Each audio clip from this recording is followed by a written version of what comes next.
Well settled career था मेरा। 14.5 लाख रुपए मैं 2014 में कमा रहा था। अच्छा। अच्छी खासी जॉब थी मेरी। जो कांच की बोतल होती है जिसमें जो है ऐसे बाती वगैरह डालते हैं, हुँ। उसमें पड़ा है। मिट्टी का जी, तेल जी, तब जी, मिल जी, जाता जी। था कंट्रोल से। समस्या ये है नॉर्थ इंडियन के साथ कि हम लोग सोचते हैं हिंदी में। एक वीडियो मैंने डाला अपनी देसी भाषा में कि भाई इसको ऐसे करेंगे, ये भौकाल, वो भौकाल, मतलब बिल्कुल कनपुरिया लैंग्वेज में। उसपे पड़ा, वो वायरल हो गया।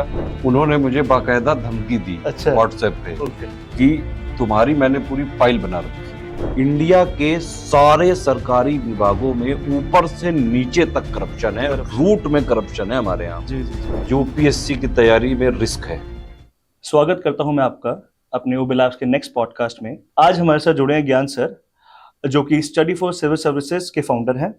आज सबसे पहले हम उनकी जर्नी के बारे में पूछेंगे। तो सर, आपकी स्टडी फॉर सिविल सर्विसेज को शुरू करने की मोटिवेशन क्या रही और अब तक की आपकी जर्नी कैसी रही, ये बताइए पहले। नमस्कार दोस्तों, स्वागत है आपका ओबी लैब्स में। जी। ठीक है। नहीं देखिए, मैं एक्चुअली इंजीनियर हूँ। मैंने एनआईटी इलाहाबाद से बीटेक वगैरह किया हुआ है और मैं उसके बाद 5 साल जॉब भी किया हूँ। ओके। तो मेरा ऐसा कोई कभी भी इंटेंशन नहीं था और ना ही मैंने सोचा था कभी कि मैं यूट्यूब में, वो भी पढ़ाने वाली फील्ड में आऊँगा। जी। कॉलेज वगैरह में मैं ठीक, अच्छा पढ़ने में ठीक था, टॉप 10 में हमेशा रहता था। उसके बाद क्या हुआ कि जैसे मैंने मारुति सुजुकी में जॉब करी, टाटा मोटर्स में करी, हेंकल में करी। अब एक्चुअली मेरे फादर की डेथ हो गई थी 10th में। ओके। तो 10th के बाद मेरी मदर ने जो है प्राइवेट ट्यूशन वगैरह करके किसी तरह पढ़ाया मुझे। ओके। पढ़ाई की कीमत मैं जानता हूँ, हुँ। इसीलिए मैंने सोच लिया था कि पढ़ना तो है। अब पढ़ के किसी तरह मैं इंजीनियर बन गया। इंजीनियरिंग कर ली, जो है उसके बाद जॉब वगैरह करी, तो जीवन में लग रहा था कि थोड़ा ठहराव सा हो रहा है। मेरा हमेशा से एक वो था कि कुछ अलग करें। वो कुछ अलग का मतलब ये था कि कुछ ऐसा करें जिससे लोग जाने। हुँ, हुँ। तो लगता था कि बचपन से सब मूवी वगैरह में देख रखे थे कि भाई हुँ, हुँ, हुँ। भोकाल होता है, जी, जी। आईएएस आया, आईपीएस आया, एसडीएम का भोकाल। तो हुँ। मैंने सोचा था कि भाई एक बार तो करेंगे। जी। लेकिन जब तक ये मैंने सोचा तब तक एज हो गई खत्म उसके। लेकिन उसी टाइम पे राहुल गांधी जी ने जो वो एक मूवमेंट चला था उस टाइम, जो 30 से 32 साल कर दी जी, गई जी, थी जी, एज। जी, जी। तो उस टाइम मैंने एकदम से, मैं जॉब कर रहा था और मैं सोचा, मैंने एकदम से, पता नहीं, मैं थोड़ा सा कई बार जो है उस टाइप के डिसीजन लेता हूँ कि मैं रिस्क ले लेता हूँ। हुँ। अगर मैंने कोई चीज डिसाइड कर ली, हुँ। थोड़ा मैं रिसर्च करता हूँ बाकी चीजें कि भाई अपनी क्या चीजें कर सकते हैं, क्या स्कोप है, क्या पोटेंशियल है। वेल सेटल्ड करियर था मेरा। साढ़े हुँ। 14 लाख रुपए मैं 2014 में कमा रहा था। अच्छा। अच्छी खासी जॉब थी मेरी। लेकिन फिर एकदम से लगा कि भाई 2 अटेम्प्ट मिले हैं, हुँ, एक हुँ। बार तो मौका बनता है। जी, मैंने जी, जी। बॉस को फोन किया, मैंने कहा अब मैं नहीं आ रहा।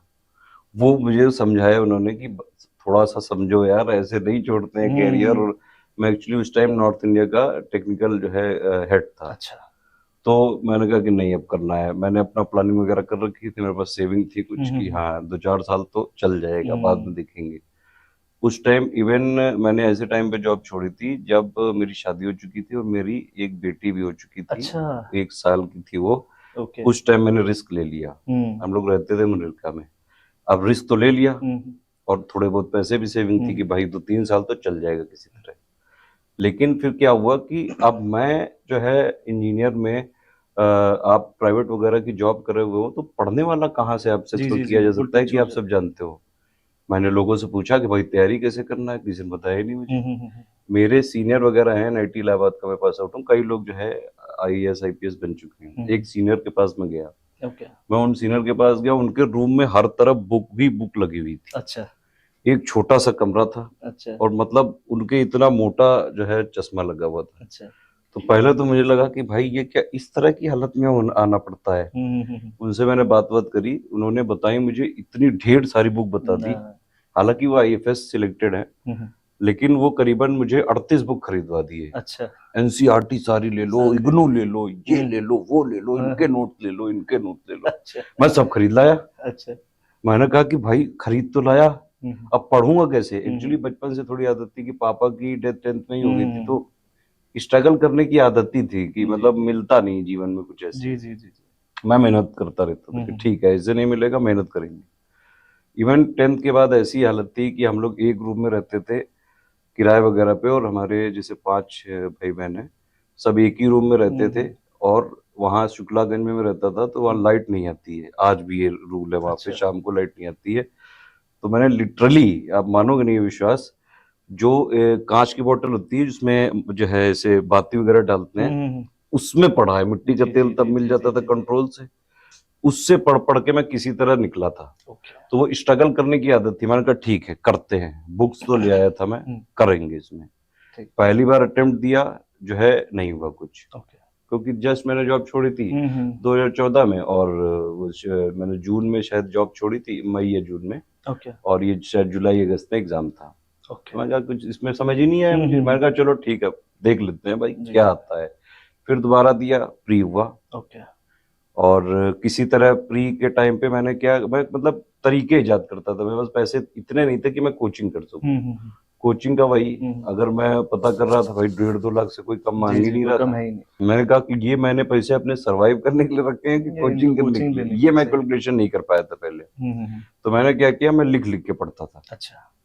कि भाई कुछ तो इसमें, मैंने लोगों के जो है कुछ थोड़े बहुत आर्टिकल वगैरह देखे, कुछ कुछ लोग जो है उस टाइम जो है वीडियो वगैरह बहुत उस रेयरली टाइम मिल जाते ऑनलाइन थे। वीडियो ज्यादा थी भी नहीं। हाँ, एक आध मतलब किसी टीचर के कुछ मिल गए जी तो जी जी मिल जी। गया, नहीं तो कोरा वगैरह में कुछ आंसर वगैरह मिल जाते थे, या हम्म कुछ थोड़ा बहुत। एक्चुअली मैं नेट का बड़ा सेवी था, तो मुझे हम्म, वो था कि भाई बीटेक किया था तो वहां से नेट वगैरह की आदत ही थी, एक जी जी हॉबी जी थी जी। कि कुछ भी है नेट में डालो। हाँ जी जी जी जी। तो कुछ ना कुछ मैं ढूंढ के तरीके इजाद किए कि हाँ लिख के पढ़ूंगा, ऐसे पढ़ूंगा, ऐसे पढ़ूंगा। उसमें एक तरीका ये भी था, मैंने खोजा कि ऐसा करता हूँ कि एक बार जब मुझे टॉप पे, मतलब एक चैप्टर मान लो मैंने पढ़ा, उसके मैंने छोटे से नोट्स बनाए थे पढ़ने के, और वो मैं क्या करता था, ऑडियो मैसेज में कर लेता था अच्छा। कि इसको बाद में सुनेंगे, हम्म। और फिर जब भी रिवीजन वगैरह की बात आई उसको सुन लेता था।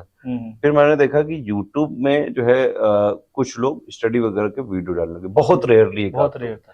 तो मैंने कहा ये बढ़िया तरीका है। हम्म, तो मैंने उसमें क्या किया, मैं उसको अपने वीडियो को अपने रिवीजन के लिए डाल देता था ठीक है। कि भाई ये चीजें ऐसे करनी है, ये ऐसे करनी है, ये इसके कीवर्ड्स हैं, सब लिख लिया एक एक पन्ने में, सन्नी डायग्राम बना लिया, उसका 360 डिग्री। ये समझ में आ गया था कि आईएएस में सब कुछ पता होना चाहिए, हाँ हाँ। Jack of all trade master of none, जी जी जी जी। वो अपने लिए मैं रखता था। ठीक है। अब जैसे दूसरा वाला मैंने अटेम्प्ट दिया, प्री हो गया, मेंस में ज्योग्राफी ऑप्शनल में नंबर नहीं अच्छे आए, ओके। ऐसे वैसे में अच्छे नंबर थे, ओके। नहीं हुआ, खत्म, अटेम्प्ट खत्म। खत्म हो गया। लेकिन अब 1-1.5 साल में मैं इस इकोनॉमी में आ चुका था कि भाई अब तो गोखली में जो सर डाल ही दिया, अब कहाँ जाएंगे। जी जी। मैं कहा कोई बात नहीं भाई, ये खत्म तो पीसीएस की तरफ ट्राई करो। अच्छा। आरएएस वगैरह मैंने जो है भर रखा था, अच्छा हाँ। और आरएएस में मैं गया, उसमें मेरा सिलेक्शन भी हुआ।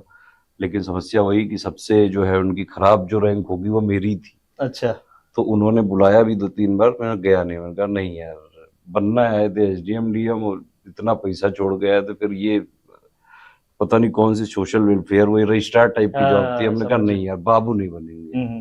और वो भी इतनी जैसलमेर, इतनी दूर जाके क्या करना जी है। जी जी एक तो दिल्ली वगैरह में रह लो आप ना, तो उसके दूर नहीं जा पाते जी हैं जी जब। जी जी। मैंने किसी तरह मैंने कहा कि यही ठीक है यार। हम्म, आरएस वगैरह में हुआ मेरा, तब मैं थोड़ा बहुत लोग आने लगे थे यूट्यूब में, मैंने भी पहले मैं नोट्स डालता था, फिर मैंने कहा चलो पब्लिक करते हैं। शुरू में लोगों ने गाली गलौज करी, अच्छा। क्योंकि मैं एक्चुअली हूँ नॉर्थ इंडियन, और मैं इंग्लिश में पढ़ाने की कोशिश कर रहा था। अच्छा।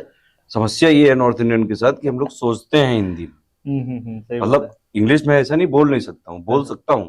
लेकिन भावनाएं नहीं एक्सप्रेस अगर मैं वो चीज अंदर से फील नहीं कर रहा हूँ, पहले मैं उसको सोचूंगा, फिर मैं अंदर से कन्वर्ट करूंगा, और फिर मैं बोलूंगा, तो वो कनेक्ट नहीं फील होता जी था। जी जी जी। एक वीडियो मैंने डाला अपनी देसी भाषा में कि भाई इसको ऐसे करेंगे, ये भौकाल वो भौकाल, मतलब बिल्कुल कनपुरिया लैंग्वेज में, उसमें बड़ा वो वायरल हो गया अच्छा। एकदम से। उसमें शायद 60-70 हजार व्यू आ गए थे, और अच्छा। लोगों ने बहुत अप्रिशिएट किया ठीक। कि बस ये अगर तुमने टोन मेंटेन कर ली। एक बंदे का शायद, एक उसका नाम था, एक सब्सक्राइबर का, इंडियन कंज्यूमर कुछ नाम था अच्छा। उसका, उसने मुझे बोला कि अगर सर आपने ये चीजें इस भाषा में आपने डिलीवरी कर दी, तो आप देखना एक दिन ऐसा आएगा कि एक आध मार्केट पे आप ही रूल करोगे। अच्छा। मैंने वो बात गांठ बांध ली कि हाँ भाई। ये। और दूसरी बात, एक जब मैं मारुति सुजुकी में जॉब कर रहा था, तो मेरे एक बॉस थे जापानी, अच्छा जी। उनका नाम था सुगीता सान। अच्छा।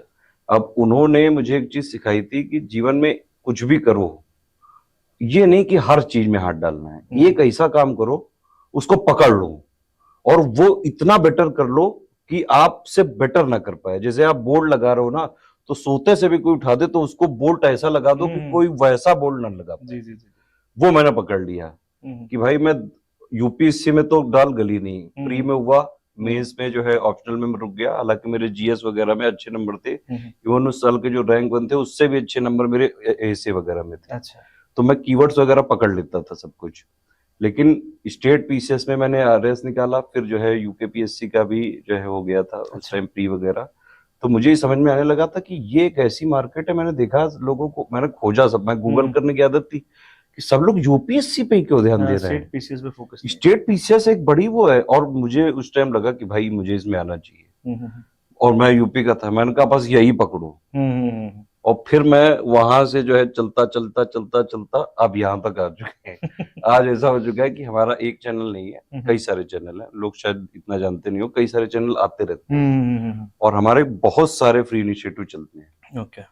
इस तरह से जर्नी चल रही है, और फिर तो अब मैं इसमें रम चुका हूँ। मैं, मुझे मजा आता है जीवन में अपने, जो भी चीजें होती हैं, जैसे मैं खुद एनालिसिस करता हूँ पेपर की। आज भी कोई भी जैसे जो स्टैंडर्ड्स हैं हमारे यहाँ की, पापा वीडियो, ये टर्म्स जो हैं ये मैंने इजाद किए हैं, ये मेरे इंजीनियरिंग वाले जो खुरपेची दिमाग है ना उसकी उपज है। लिस्टिंग्स पापा वीडियो, कंपाइलेशन पापा वीडियो, ये पहले कोई जानता ही नहीं था। नहीं था, आपने ही पहले शुरू किया। फिर ये अब आ गया कि भाई कंपाइलेशन क्या है। कई लोग मुझसे पूछते हैं लिटरली कि सर ये लिस्टिंग कंपाइलेशन में अंतर क्या है। मैंने कहा भाई ये कोई एग्जाम में नहीं है, ये मेरे टर्म्स हैं।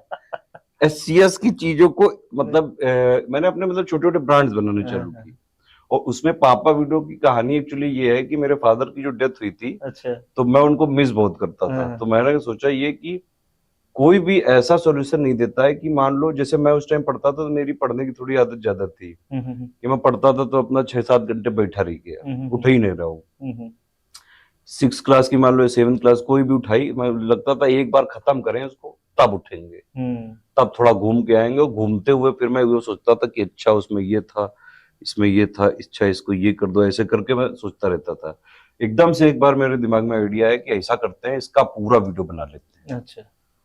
और फिर मैंने कहा कि भाई ये बड़ा वीडियो हो गया एक साथ, मुझे मतलब ऐसा लगता था कि कोई मुझे ऐसा कर दे कि भाई तुम 38 बुकें नहीं, तुम 50 जो है वीडियो देख लो, लेकिन हर एक वीडियो में एक एक बुक कवर है। तो मेरा वो थॉट रहता है कि भाई एक अगर पापा वीडियो किसी टॉपिक के लिए बना हुआ है, उस टॉपिक में उससे अलावा नहीं आ सकती। तो जो भी इधर उधर से बटोर के रिसर्च वगैरह करके, और वो सब एक्चुअली मेरी आदत है। जैसे मैं इकोनॉमिक सर्वे पढ़ता हूँ 500-600 पेज का जो भी आता है, इसके अलावा एग्रीकल्चर की ईयरली रिपोर्ट पढ़ता हूँ, एनुअल रिपोर्ट पढ़ता हूँ, हॉर्टिकल्चर प्रोडक्शन वगैरह की रिपोर्ट पढ़ता हूँ, इवन इंडियन जो मिनरल की वेबसाइट है, मैं मिनरल तक की रिपोर्ट पढ़ता हूँ कि भाई वहां से डेटा निकालता हूँ। मैं आपको एकदम लिटरली बात बताऊं, जो आजकल कई लोग आर्थिक वगैरह निकालते हैं, कई डेटा मेरा ले लेते हैं लोग, पहले मैं देता हूँ उसको, और फिर वो आ जाता है, मैं कहता हूँ कि लो यार ये बढ़िया है। मार्केट में यही चल रहा है कि मैं उसको एनालिसिस करूं, अभी मैं पूछ दूं कि किस पेज पे कौन सा मिनरल है ना, पता नहीं पाएगा कोई। एक जो इन्वॉल्व होता है, जो वो पूरा काम कर रहा है, रात रात दिन लगा हुआ है, तो कई बार लगता तो है कि यार मेहनत, जैसे मेरी पीडीएफ लीक करा दी जाती है, पहले मुझे बड़ा दुख हुआ कि लो यार अब मैं कैसे करूंगा, क्योंकि बड़े कोचिंग वालों को मैं लॉस इसलिए कर रहा था कि मैं जो पेड में दे रहा था वही फ्री में दे रहा था। इन लोगों ने मेरी पीडीएफ लीक करा दी, किसी की इकोनॉमिकली हिट कर दो तो वो तड़प जाएगा एकदम।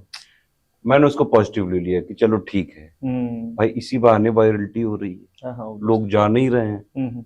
तो जर्नी अब ऐसे ही चलती जा रही है। अब तो मुझे मजा आता है, तो मैं और जो है जितना हो सकता है क्रिएटिव चीजें करता रहता हूँ। तो सर आपकी शुरुआत ही जैसे ऑनलाइन एजुकेशन से हुई, ठीक है, अभी भी हम उसी पे है ना, और आपने उस समय शुरू किया जब ज्यादा लोग थे नहीं ऑनलाइन पढ़ाने वाले, खासकर शुरू हुए हैं लॉकडाउन के ड्यूरिंग और लॉकडाउन के बाद। तो आपको क्या लगता है कि ऑनलाइन एजुकेशन की इम्पोर्टेंस क्या है? क्या घर बैठकर एग्जाम क्लियर किया जा सकता है? जरूरी है कैपिटल शहर में जाना, वहां महंगे कमरे लेना, वहां तैयारी करना, या घर बैठे भी तैयारी हो सकती है और एग्जाम क्लियर हो सकता है? देखिए मैं आपको बताऊं एक बात, ये कि जिसको एग्जाम क्लियर करना होता है, जिसके अंदर का पैशन है, मतलब जो अंदर से सोचता है, बचपन से सपना रहा है उसको, वो कर लेता है क्लियर। कोई जरूरत नहीं है जो है कि आप दिल्ली आओ, जबरदस्ती कंजेस्टेड एरिया में रहो, इधर उधर का अंट संट कुछ भी खाओ और फिर फूड पॉइजनिंग कराओ। लाइट आएगी नहीं, जरा सी बारिश में पानी बढ़ जाता है। मैं एक्चुअली दिल्ली में रह के, मैं रहा हूँ मुनिरका में, कई साल रहा हूँ वहां पे। तो मैं ये तो समझ गया था कि भाई मुझे जीवन में दिल्ली में नहीं रहना है, कहीं भी रह लूंगा मैं, एटलीस्ट दिल्ली नहीं। मुझे लगता है आजकल तो ऑनलाइन का दौर इतना ज्यादा बढ़ गया है, अगर एक स्टूडेंट थोड़ा सा अवेयर है, आस पड़ोस में देखता है, समझता है, उसके घर में जो है जैसे टीवी रहता होगा, न्यूज चैनल रहते हैं, लोगों के मोबाइल पे सब कुछ आ चुका है। और मैं लिटरली कई ऐसे टॉपर्स को जानता हूं जो पूरा का पूरा ऑनलाइन, इवन घर से जो है उन्होंने बुक्स वगैरह भी नहीं खरीदी, वो भी सिलेक्ट हो रहे हैं आज। आपको मैं एक जैसे थोड़े दिन पहले, आपने 3-4 साल पहले की कहानी है, केरल में एक शायद कंडक्टर ने क्लियर किया था, जी ऑनलाइन, आप लोगों ने जरूर सुनी होगी, जी यूट्यूब पे वीडियोस देख के तैयार वो जब जो है टिकट वगैरह का डिस्ट्रीब्यूशन करता था, उसके बाद वो वीडियो देखता रहता था। जी। अब आप समझिए उसका डेडिकेशन था ना। जी।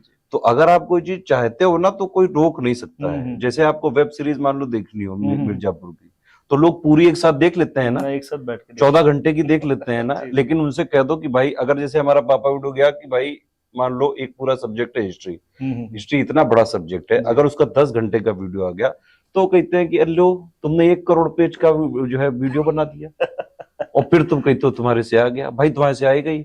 तो मेरा सिंपल सवाल, मैं कह देता हूँ कि ठीक है भाई, चलो आप ये तो मान लो कि आता है हमारे से, बस इतना ही काफी है मेरे लिए। बाकी जो स्टूडेंट्स मेहनत से जो है जी चुराना चाहते हैं, मैं उनके सपोर्ट नहीं करता हूँ। शॉर्टकट नहीं है कुछ भी दुनिया में। इतनी कंपटीशन, इतनी पॉपुलेशन, पोस्ट तो उतनी है, चाहे रिजर्वेशन भी कर लो तो भी अपनी कैटेगरी में तो फाइट करनी पड़ेगी ना। डेफिनेटली। तो मतलब आजकल मेहनत का कोई शॉर्टकट नहीं है। और जो ट्रेंड पैटर्न चल रहा है दिल्ली वगैरह में, मैं आपको बताऊं असलियत क्या है भाई। 500 की अगर क्लास है, देखो मैंने तो ये सब चीजें करी नहीं है, मैं ये सब इतना नहीं जानता हूँ, लेकिन मैं इंजीनियरिंग वाले में पढ़ा हूँ। वहां हमारे हॉल में जो है एक बैच में 100 लोग होते थे। जी। उसमें तक टीचर परेशान हो जाता था। एक उसने मान लो टॉपिक पढ़ाया, आधे घंटे 1 घंटे पढ़ाया, और इंजीनियरिंग वाले बच्चे तो आप जानते ही हैं फिर कितने खुरपेची होते हैं, कितने कलाकार, अंट संट कुछ भी पूछते हैं वो। उन्होंने फिर जो है अपने क्रॉस क्वेश्चनिंग चालू करी।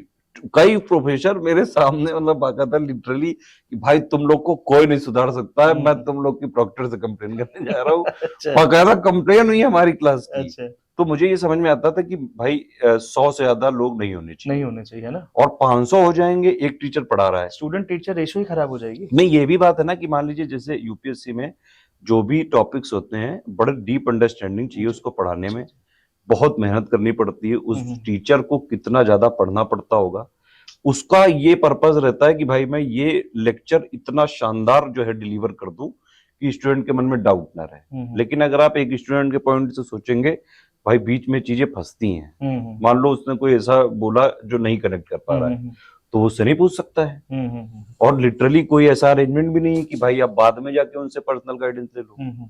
तो क्यों करना है ये सब? ये रील की चकाचौंध है, आईएएस की जो है रॉयल एंट्री, आईपीएस की रॉयल एंट्री, जबकि आप जानते हो भाई आईएएस आईपीएस सिर्फ और सिर्फ सिविल सर्वेंट है। ये मार्केटिंग के तरीके हैं। आजकल सारे एडटेक वालों में जो है मार्केटिंग वगैरह की टीम होती है, हमारे पास कोई टीम नहीं है। आपने मेरा कोई ऐड नहीं देखा होगा, कभी कोई बैनर नहीं देखा होगा, क्योंकि मुझे लगता है कि एक टीचर को मार्केटिंग वगैरह की रखने की जरूरत क्या है? जरूरत नहीं है, बिल्कुल सही कह रहा है भाई। वो उतना करे ना जितना वो खुद कर सकता है। जी। आप जबरदस्ती हर चीज में क्यों नंबर 1 बनना चाहते हैं?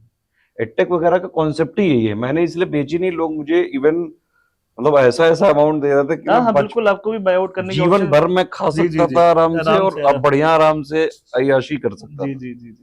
मुझे ये मतलब मैं इस विचार से नहीं हूँ। अगर किसी को मान लो ऐसा ही है कि भाई ऑफलाइन में समझ में आता है और अच्छे खासे पैसे वाला है, एफर्ट कर सकता है, क्योंकि आप ये समझिए कि भाई 2-2.5 लाख तो कोचिंग की फीस है। रहोगे नहीं आप, रहने का, खाने का खर्चा, रहने के लिए फिर जो है जो भी मान लीजिए जैसे रेंट, मैं क्योंकि मिडिल रहा हूँ, मुझे पता है सब सिस्टम। 1 महीने का रेंट मान लो 12,000 है, 2 महीने की सिक्योरिटी ले लेते हैं लोग, 24,000 वो ले ली, एडवांस वगैरह ले लेते हैं। अगर एडवांस के बाद कोई जो है कभी जाना चाहे बच्चा तो नहीं देते हैं वो सिक्योरिटी में। फिर वो लोग कहते हैं यार तुमने ये तोड़ दिया, तुम्हारा ये जो है दीवार से सीपेज आ गई, बाथरूम में तुमने वो टोटी तोड़ दी, ये कर दिया, जबरदस्ती के वो करके वो नहीं देते हैं। फाइनली नहीं देते हैं वो, उनकी पूरी कोशिश होती है कि सिक्योरिटी हाथ से जाए ना। हाँ नहीं, ये है। तो आप ये समझिए कि एक जनरल कोई कॉमन अगर स्टूडेंट है, मेरे हिसाब से 25-30 हजार से कम तो लगता नहीं होगा। मैं बताता हूँ, राजेंद्र नगर इंग्लिश मीडियम का हब है। हाँ ठीक है, मुखर्जी नगर भी मैं रहा हूँ कुछ टाइम। तो आज के टाइम पे ऐसा हो गया है कि अगर आप किसी ब्रोकर के पास जाते हैं कि मेरा 10,000 का बजट है, पहले तो आपका वो मुंह पे मजाक उड़ा देगा। और मेरा उनसे ये सवाल होता है कि क्या आप अपने बच्चों को पढ़ने के लिए भेजे हैं, तो अगर आपको कोई बोले 10,000 कम है, कुछ भी नहीं है, तो आपका क्या रिएक्शन होगा? 10,000 एक अमाउंट होती है।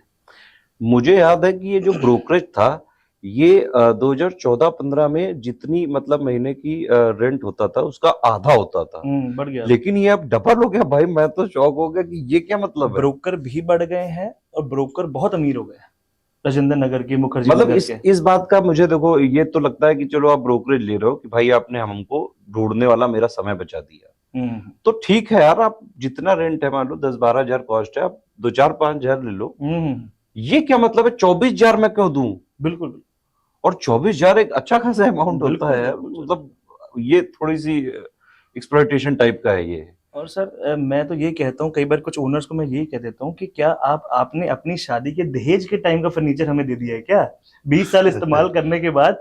और जैसे ही पहले दिन में आके बैठता हूँ, मान लो सोफा हिल गया या टेबल हिल गया, तो जी आप रिपेयर करवाएंगे। तो मैंने कहा ये आपने मेरी रिपेयर करवाने के लिए तो सिक्योरिटी मनी रखवाई थी तुमसे। ठीक है, एसी चला दो, 2 दिन के बाद एसी खराब हो जाए तो कहेंगे आप ठीक करवाएंगे। तो मैंने कहा भाई ये तुमने मेरे ठीक करवाने के लिए इलेक्ट्रॉनिक इक्विपमेंट है, कोई कभी जो है दिक्कत आ गई, एसी कई बार मेरे घर में चलते चलते बंद हो जाता है।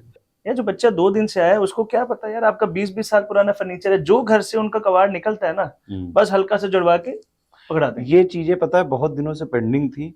मैं तो कहूंगा कि ये वाली इवेंट तो बहुत जो है दुर्भाग्यपूर्ण है, लेकिन इससे चीजें निकल के आ रही हैं। अगर स्टूडेंट्स इसको सही बात कैरी फॉरवर्ड करें और एक अपना एक जैसे जो भी डिमांड्स वगैरह हैं सब एक मिला के रखें कि जो ये रेंट वगैरह का रेगुलेशन होना चाहिए, बिल्कुल होना चाहिए। मैं ये कहूंगा कि बल्कि राजेंद्र नगर, मुखर्जी नगर नहीं, पूरे दिल्ली में होना चाहिए। जी।